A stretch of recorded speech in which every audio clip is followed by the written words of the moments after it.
Creatine might be the rare supplement that helps both performance and aging brains, but you need the truth, not gym myths.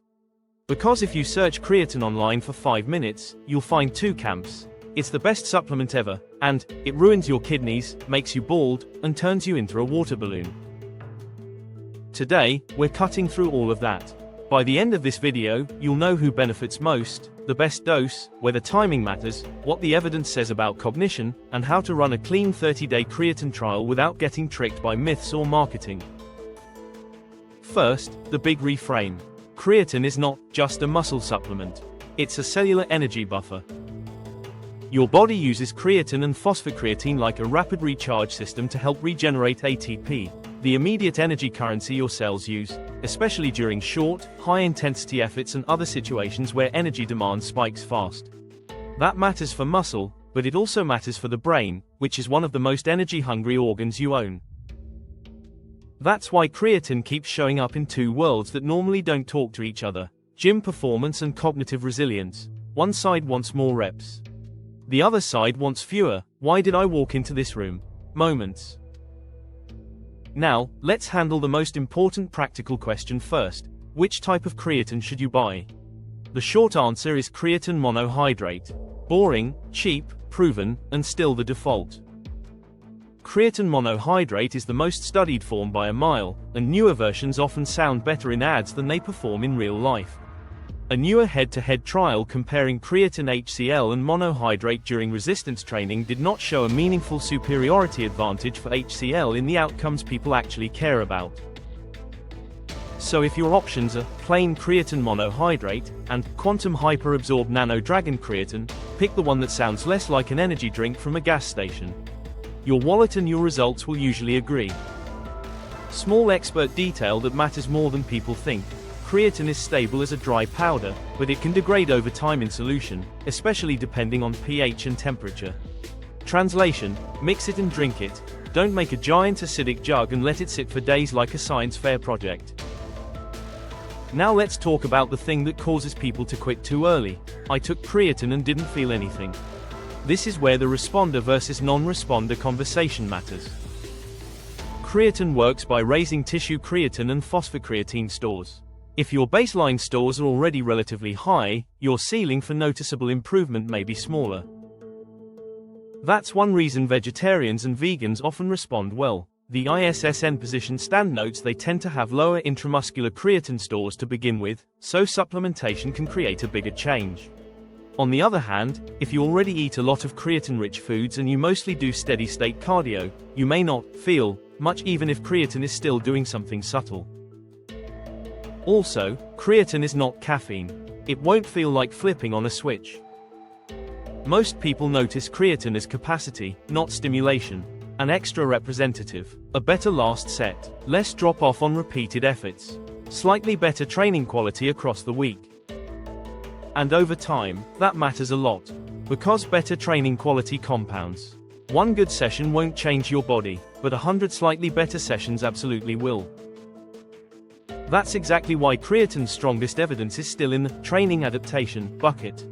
Across decades of data, creatine is consistently associated with improvements in high-intensity performance, training volume, strength, and lean mass, especially when paired with resistance training. For older adults, this gets even more relevant. A meta-analysis in older adults found that creatine plus resistance training produced greater lean tissue mass gains and strength improvements compared with resistance training alone. And a newer 2025 meta-analysis in aged populations also reported benefits for lower limb strength and lean tissue mass, with some outcomes showing stronger signals in intervention windows that are very realistic for YouTube viewers, roughly a few months, not a 3-year monk retreat. This is the longevity angle most people miss. Creatine is not just about looking more muscular in a t-shirt. It's about preserving the ability to train hard enough to keep muscle, power, and reserve as you age. More reserve means better resilience when life punches you in the face: illness, travel, bad sleep, stress, layoffs, grandkids, all of it. Now let's move to the brain angle, because this is where creatine has gone from gym supplement to mainstream curiosity. And the truth is more interesting than the hype. creatine is not a magic nootropic.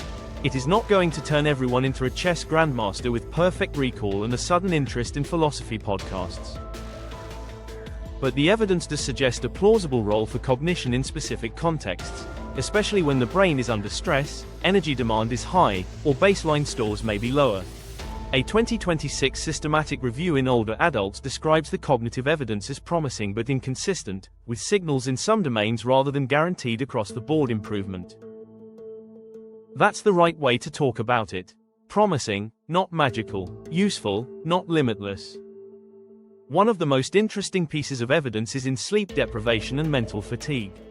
A 2024 scientific report study found that a single high-dose increased brain creatine and supported cognitive performance under an extreme sleep deprivation stress model. That doesn't mean you should use creatine as a substitute for sleep. It means creatine may help when your brain is operating in a high-demand, low-recovery state, which is basically modern life for a lot of people over 40. Now let's hit the myth section, because this is where bad information spreads faster than good science. Myth 1. Creatine destroys your kidneys. This is one of the most persistent supplement myths on the internet. The evidence summaries do not support that claim in healthy people. The ISSN position stand reports no compelling evidence of harm in healthy individuals, and the 2025 systematic review, meta-analysis focused on kidney outcomes also found no significant adverse effect on kidney function in the studied populations. Here's where confusion happens. Creatine can increase serum creatinine, because creatinine is a breakdown product related to creatine metabolism. That can look scary on a lab panel if no one explains the difference between a marker and actual kidney damage. So the smart move is not panic. The smart move is context. If you're on creatine and your labs change, discuss it with your clinician and interpret it correctly, especially if you have known kidney disease or other medical complexity. Myth 2. Creatine causes hair loss. This one has had 9 lives. A 2025 randomized controlled trial in resistance-trained men taking 5 grams per day for 12 weeks found no significant differences in testosterone, DHT, DHT to testosterone ratio, or hair-related outcomes versus placebo. It also did not show kidney function harm signals in that trial. Does that mean every single person on Earth will have the exact same response? No, but it does mean the blanket claim, creatine causes baldness, is not supported the way social media often presents it. Now the water weight truth, which is probably the biggest reason some people think creatine made them puffy. Here's what's actually happening. Creatine often increases intracellular water inside muscle cells. That's part of why muscles can look fuller, and why the scale may move up early even when body fat did not. That is not automatically bad weight. It's also not the same thing as subcutaneous bloat from sodium, alcohol, or a weekend where your diet looked like an airport terminal. The best interpretation is, creatine can change water distribution and scale weight, especially early on, and that's usually expected. So what dose should most people use? Keep this simple. For most viewers, 3 to 5 grams per day of creatine monohydrate is the set it and forget it dose. Bigger athletes or people with more lean mass sometimes use more, but most people do very well on 5 grams daily. Timing matters much less than consistency. Morning, post-workout, lunch, dinner. Pick the time you will actually remember. If taking it with food reduces stomach discomfort, do that. If GI upset shows up, split the dose into smaller servings. And no, you do not need to cycle creatine like it's some dangerous pharmaceutical. Creatine stores gradually return toward baseline after you stop. There's no evidence that your body rebounds below normal and forgets how to function. Now let's make this practical with a clean 30-day trial protocol, because this is where viewers actually get results instead of opinions. Before day 1, track a baseline. Use a 3-day average morning body weight, plus 2 repeatable performance markers.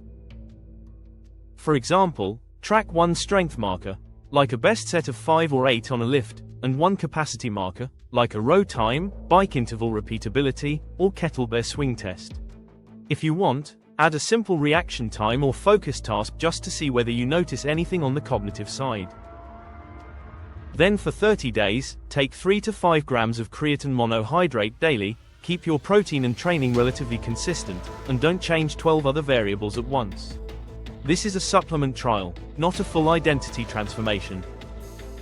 In week 1 to 2, some people see scale weight move up a bit. Others see nothing. Both can be normal. By weeks 2 to 4, the most common wins are subtle but real: an extra rep, better repeat efforts, less drop-off across sets, or slightly better training capacity. That's the kind of improvement that looks boring on paper and fantastic after 6 months. At day 30, retest the same markers and compare. If nothing moved, don't assume creatine is fake. You may be a weaker responder, your training may not emphasize repeated high-intensity work, your baseline stores may already be high, or your consistency may have been off. That's not failure, that's data. And that's really the theme of this whole episode. Creatine is not magic, it's better than magic.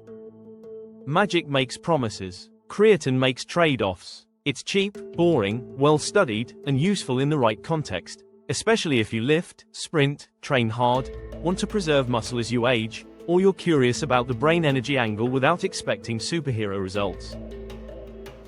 If this helped, hit like and subscribe so more people get science-backed longevity advice instead of supplement folklore.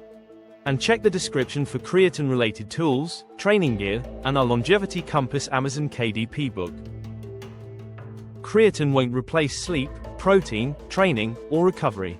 But if your foundation is solid, it might be one of the highest ROI supplements you can take, and in 2026, that's still true.